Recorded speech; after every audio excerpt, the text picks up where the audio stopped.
So Tom, we're back in a similar position to this time 12 months ago. It's been yet another incredible year of angling for you, but this time with a slight difference. You were named Carp Angler of the Year for 2021 from the Angling Times. So firstly, a huge well done from all of us at Fox. It's very well deserved. And how does it feel to be given that title? To be honest, I won it when I was a junior Angler of the Year, and I've been up for nomination a couple of years previous to this year that I've obviously just won. I think to win that is, like, for me, it rounded off a brilliant year or a brilliant couple of years. In my eyes, it's probably the biggest individual award that I think an angler could get, to be named Carp Angler of the Year. And the beauty with it is I knew I was up for nomination. I didn't say anything to anyone. I literally just let the public do their thing and vote. And again, much like last year, I was up against the Burfield Common. This time around, Simon Scott had caught it. Last year, Greg Ellis had caught it.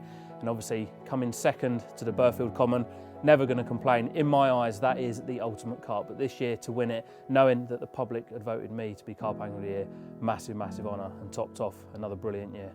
Getting back to your incredible year, you just come off the back of catching 99 30s, that included 14 40s in 2020. Did you think you'd ever beat those impressive stats, and were you ever aiming to?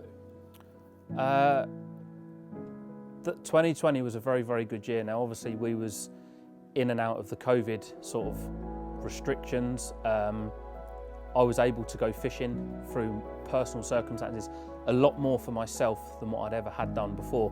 Obviously, I didn't know how 2021 was going to pan out, and with 2020 I could just focus more of my time on my own fishing. Now, obviously, I fish a lot, but a lot of my fishing is either taken up or was taken up with tutorials, filming, mag work, and that does hinder your own personal fishing. Now, I know I'm out on the bank a lot, but when you're filming, and certainly when you're doing tutorials, you're not necessarily fishing for yourself as much. Whereas 2020, I was able to focus a lot more of my time onto my own personal fishing. Going into 2021, obviously I'd had a very good year in 2020, and when it comes to targets, I always like to try and improve on what I've done previously. There's no point going backwards, you've always got to look to improve. And yeah, I had another good lucky run in 2021 and managed to surpass what I'd caught in 2020, but never in my wildest dreams did I ever expect to catch more than what I did in 2020. So you just said there you managed to surpass what you caught in 2020. What were the stats for 2021, just for the record? So for 2021, and I haven't put anything about individual stats because unfortunately now we live in a world where if you share your success, you just get people bombarding you with a torrent of abuse. But for 2021, first of all, for 2020, my target was to catch 100 fish over £30. I had 99 fish over 30, which included 14 over 40. 2021, I ended up with 96 fish over £30 with 8 over £40. So I'd done 104 fish over £30 last year. So yeah, I surpassed what I caught in 2020. What was your standout moment from last year?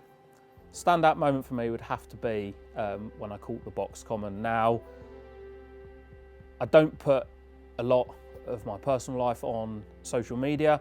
I have actually got a daughter and decided that in the April half term, just after Linear had opened due to the lockdown restrictions, that I was going to take her. She really wanted to go fishing. The syndicate that I was on was closed for one reason or another, and yeah, decided to go up to Linear. Now, for those of you that take a child fishing or have taken a child fishing will know that you need everything and the kitchen sink. If you're taking a child, they need absolutely everything, more food, games, you name it. And yeah, so it was a bit of a chilled session, not like my normal trips. Turned up, had a walk around with little 'un, found a swim on St John's. To be honest with you, catching a fish was secondary. We had a barbecue, we had toasted marshmallows, sat there and watched movies.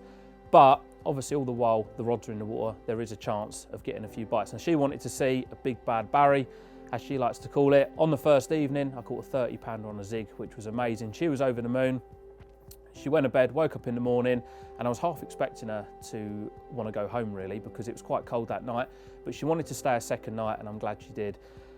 I got her to sleep about 7:30, 8 o'clock, put the rods back out. It was sort of about an hour after dark, put the rods back out, bit of bait over the top. all through the night, was catching a couple of fish, nothing sort of too substantial. I had a couple of 20s, put them straight back.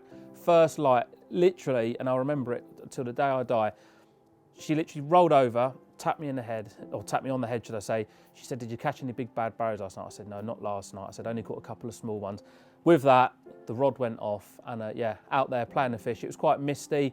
She was sort of in and out of the bag. She put her wellies on, she come out, and she was literally paddling around in the margins, and this fish came up, and it was indeed the box common out of St John. So to catch a fish that I'd always wanted to catch, whilst my daughter was there as well, and have a photograph with her in it as well, absolutely unreal. Yeah, so I suppose catching the box with my little girl there, yeah, was a standout highlight for me, no doubt. What gives you the buzz for catching so many carp as opposed to going down the sort of bounty hunter route, you know, targeting a particular carp? I always say this, fishing is an individual hobby. It's an individual passion. I don't listen to what anyone else is doing. I do what I enjoy and what gives me the biggest buzz. Now for me, sitting behind 3 rods and knowing that there's a very, very good chance of getting a bite keeps me going, keeps me motivated, keeps the drive there. But I massively take my hat off to any of these guys that want to sit there for weeks, months on end, years on end, targeting a single fish. If that's what they enjoy, that's what they enjoy. That's what drives them to do that. But for me, loading up that van, going fishing, knowing that the rods are out there, and just sitting there and watching them bobbins up to the top, pulling up, getting a bite, that's what keeps my drive and my determination going. I know you managed to catch a few targets last year, such as a box common, but do you have any particular carp in the back of your mind that you'd like to try and catch from other different lakes? I don't necessarily ever have a target that I would like to catch in terms of a specific fish. I have personal goals and milestones in terms of how many fish I can catch, whether they're 30 pounders or 40 pounders, but to target a fish nowadays is very, very hard. A lot of my fishing now is sort of filming work and tutorials and magazine stuff, so it's hard for me to pick a particular venue sort of away from the busier lakes that I fish to just sort of focus enough time to try and catch a particular carp. But if I ever had the opportunity of fishing for a fish, probably the only one that I'd go and fish for would be the Burfield Common, but you know what, that's probably well out of my reach, and by the time I even contemplate going to fish for a fish like that, that fish will be long gone. But for me, it's just about going fishing, and each bite, I suppose you could say, is a target, because each of the fish that you're fishing for them at that particular time, so that's a target. And the lakes that I fish, they've all got very big fish in it. A lot of them are sort of quite well-known fish, and yeah, fishing a lake, or the lakes like I do, should I say, the busy lakes, you can never really pick and choose what picks your hook bait up, so it's just a case of wading through the numbers until the fish that you want to catch is on the end. People can fall victim of thinking that you just go fishing, but it's been quite a long road to get to this point. What kind of sacrifices have you made to get to where you are? So I have always been very split when it comes to my personal life and my fishing life. My social media, people follow me for my fishing. They don't follow me because they want to see what I'm doing at home, what I'm buying, you know, what I've got. My social media is purely for my fishing. Now, I think a lot of people sometimes think that I don't have a life outside of fishing. Now, to get to this position, I know when I started off in fishing, I was very, very fortunate that my dad was able to take me to places where I was able to get sort of recognised, if you like.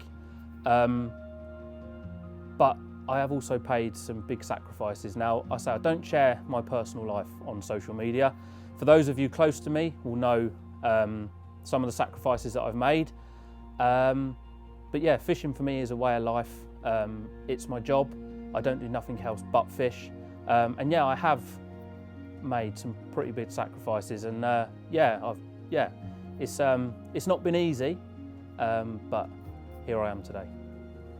What kind of advice would you give to any young angler starting out in the sport? My biggest bit of advice is not to take anything that you see on social media to heart. Now, social media is massive, and certainly when you're starting out, you know, and this is something that I'm quite passionate about, and I speak about it quite a lot, is a few years ago, 6, 8, 10 years ago, I suppose, used to see a lot of junior anglers. They used to grab themselves a little handy cam, go down the lake, they used to film themselves, upload their YouTube blogs, their little Facebook blogs, whatever, and all I used to see is people commenting negative stuff on there. Now, you don't really see that a great deal anymore. There's loads and loads of juniors out there that absolutely love carp fishing.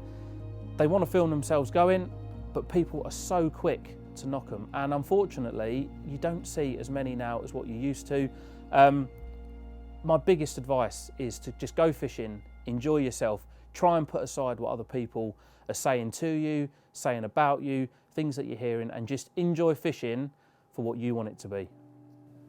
Every year we get thousands of comments on our social media.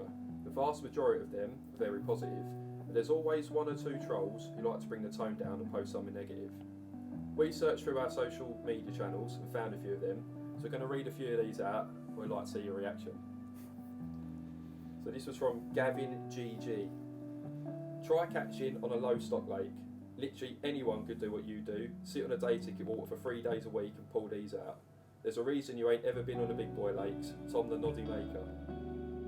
The reason that I've never been on the big boy lakes is because that isn't my style of fishing. It's not what I enjoy. I'm not saying that not everybody could sit on the lakes and catch the fish that I do. I fish lakes that are available for everybody else to fish. Come and fish next to me, you know, go and fish them. That's what I enjoy fishing. You know, Lewis Hamilton enjoys driving a race car. He doesn't enjoy driving a rally car. That's how he gets his buzz. You know, that doesn't mean because you can drive on dirt that you're a big boy, and only because he can drive on tarmac that he's a little boy. You know, it's fishing, as what I said, is an individual sport. I fully appreciate your opinion, and best of luck if you are fishing on those low stock pits, and I hope you catch the fish that you want to catch. So this is another one from Gavin GG. Oh, Gavin's pretty good.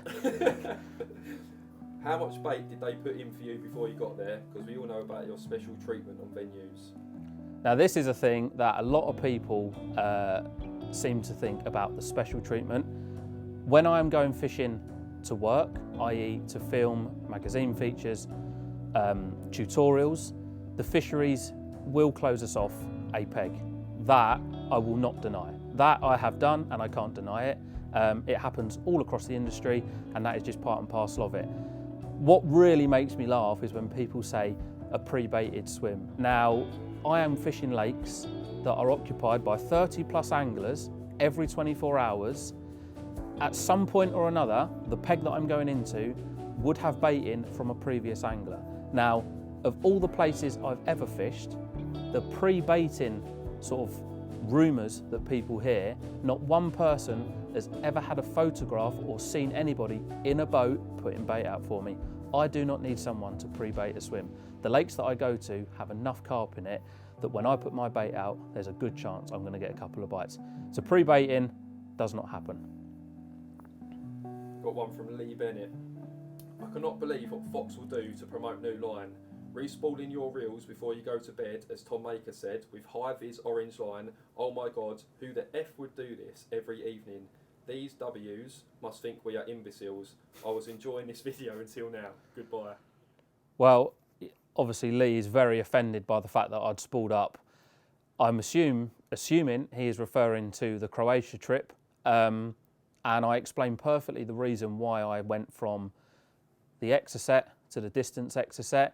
It wasn't in any way a sales pitch. It was a way of making my fishing easier, fishing in Croatia. If it was a sales pitch, I would have held up one spool of Exocet, one spool of Exocet orange, and I would have done a full-on, this is what you should buy and this is the reason you should buy it. It was merely part of the film, and it was a running change. It would have been, we'd have probably had a lot more comments should I have gone to bed with green line and woken up with orange line. So we just like to show everybody the changes that we're making during the session and trying to make the film as realistic and as in session as possible. Trolling aside, what's your general view of social media and fishing? Do you see it as a good or bad thing? Social media for me is amazing. You know, without social media, I wouldn't be sitting here now in the fortunate position that I am. It's massive. Social media is a massive, massive platform.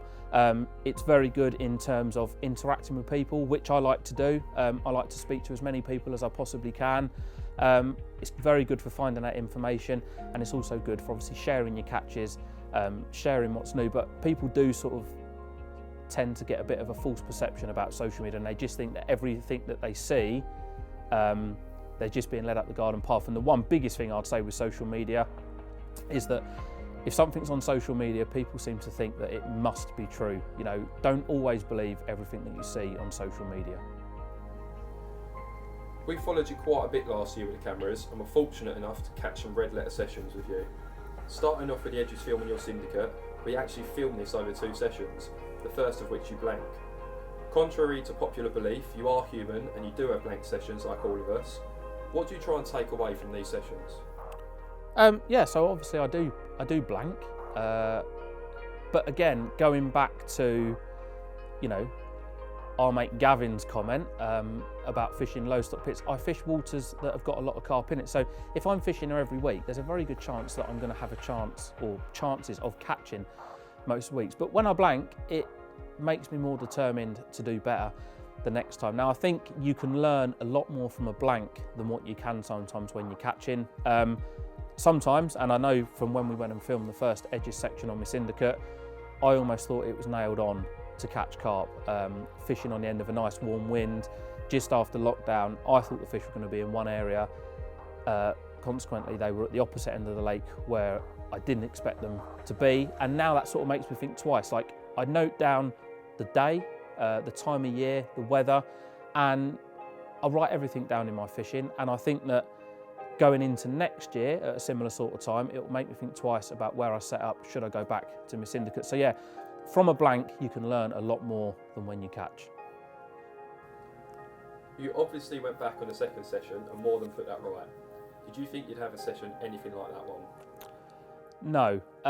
Now, don't get me wrong, the lake in question isn't mega low stocked. It isn't super hard, but we went back in May. Now, May is a very, very good month for carp fishing, but it is also a month that sees a massive increase in anglers around the lake. Now, the syndicate in question, the fish can become very inaccessible very quickly. Now, what I mean by that is they can sit out in the middle, and because of the rules on the lake, it just means that they are completely untouchable. So when I went back there, and obviously when it comes to the filming, you know, we're not just arranging these dates at the drop of a hat. You know, we're not thinking, oh, the weather's good tomorrow, we're going to go tomorrow.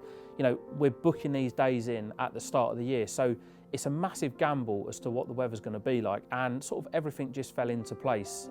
Massive winds sort of sprung up. I was fortunate enough that I was able to go up on the Sunday. Brad arrived on the Monday. I was able to go up on the Sunday, which meant I could have a good walk around. The weekend guys are obviously going home, which again is a massive advantage that I have, is being able to go during the midweek. So I was able to get in a good swim, but did I ever expect it to turn out the way it did? Not at all. I caught a couple before Brad arrived and sort of just stayed put really where I was. Big strong winds blowing into me, and yeah, as a consequence of that, the fish sort of followed the wind over. It wasn't mega easy. I had to move for one of the days and go round into the shallow water and managed to nick a couple out of there. But in terms of the quality of fish and the size of fish, yeah, absolutely unreal. Never in my wildest dreams did I expect to catch what I caught and that many. And still to this day, what I caught the second time around when I was filming is the most amount of fish I've ever caught from that lake in a particular session. As well as the Edges film, you also now have a brand new series, Making It Happen, where you're put in unfamiliar situations. How have you found this series so far? It's always good to go to places that you've never been. Now, the first Making It Happen was at Acton. I fished a couple of the RH waters before, the Sitch, Western. They're very, very different to the type of fishing that I would usually do. They're extremely shallow. The fish don't really respond well to tight beds of bait, obviously because you're putting it in shallower water. So trying to overcome them sort of issues and adapt, again, in a short time frame that we're there, certainly can be a bit of a challenge. At Acton, it proved to be a bit of a challenge, but rewarding at the end. And obviously onto Zajaki, where we went sort of the back end of last year. Now, I've done a fair bit of fishing on the continent. I've done quite a lot of fishing in the UK at distance, but nothing ever to sort of that magnitude. And going there and sort of again, learning to adapt while we were there. You know, obviously I knew about the orange Exocet being effective, never took it with me. Going out there and realising that actually, you know what, a little change like that's going to make a big difference. Changing over things like that, fishing at long distance, fishing next to Ivan, who's obviously a Croatian angler, watching and sort of taking note of some of the things that he does in his fishing. Now, the fishing abroad is very different to, or that type of fishing is very different to how we would fish in the UK in terms of spot fishing. So listening to, say, Ivan's theories on how he fishes compared to how I would fish in the UK, you can certainly learn a lot from watching other anglers. Now, on the subject of Lake Tajarki, you went out there with your good friend Sean McSpadden. Talk us through the highs and lows of that session. So obviously before we actually flew out there, Sean had been to Tajarki before, so he was sort of telling me a little bit about what to expect, but it's always very hard to sort of gauge how something's going to be or how somewhere's going to fish, just through speaking to somebody on the phone. And also it was a different time of year to what Sean had been out previously. So yeah, so we got there, everything was prepped, ready to rock and roll. I was going to be doubled up with Ivan. Sean was fishing on his own. Now, the first day, we both said if we can get a bite before dark, we'll be happy with that. I think come dark, Sean had 4 or 5 50s, 2 60s, and I hadn't even had a bite. So I'm buzzing for Sean, but at the same time, I'm a bit like, you know, why haven't I caught? What am I doing wrong? Yeah, so then things start going through your mind. You know, we've only got 5 days to make it happen, so to speak. And every hour that ticks away is another hour closer to going home. And then the following day, I'd never fished the first night, or fished into the first evening, sorry. I had a couple, which sort of settled the nerves a bit, but I was catching nowhere near as many as what Sean was. Second morning, got up, rods out, fished sort of a lot harder than what I did on the first day, and it just started. Now, I think as a carp angler, to have an opportunity to go to different venues, now I know I say it, I'm in a very, very fortunate position, I know that, but to go to a place like Tajarki and fish the way that I enjoy fishing. Now, I enjoy fishing 3 rods, 1 area, concentrate all my effort on that. That's where I'm going to be fishing. That's where I'm going to catch fish from. To go to Tajarki, I would say probably the best lake in the world that I have ever fished in terms of 3 rods on a spot. Not only the social side of it, how nice the lake is, but also the size of the fish that we was catching. Now, I've caught a fair few big fish, but I can hand on heart say that I've never caught or seen as many big carp as what we had in our 5 days. Now, we was only there for 5 days. We fished for a full 4 days, and then we had a half a day before we was due to go home. And I mean, I don't know figures. I'm sure I caught 40 fish over 40 pound. Sean had a big number of big fish as well. And I think, like I say, as an angler, to go to a place where you can fish the way that you enjoy fishing on what I would deem as the best place in the world, simply unreal. What would you say have been your highest and lowest points of 2021? Highest point, without any shadow of a doubt, would be when I caught the box common with my little girl there. Unreal, I'll never ever forget that moment. Now, in terms of lows, it would be mad of me to sit here and try and find a low point when the position that I'm in, I am so grateful that fishing is my job. I absolutely love it, whether I'm working with the guys at Fox, Sticky, Monster, Carp Fix, doing whatever. To try and find a low, I don't think there is. And I think when you love what you do, there isn't ever a low. And if there's looking like there's going to be a low, you can always turn it into a high. So yeah, I think in terms of a low, you know what? I love my job. I can't find a low. Simon, thanks as always for your time, mate. And once again, huge congratulations for being named Carp Angler of the Year for 2021. Thank you very much. Now can we have a kebab?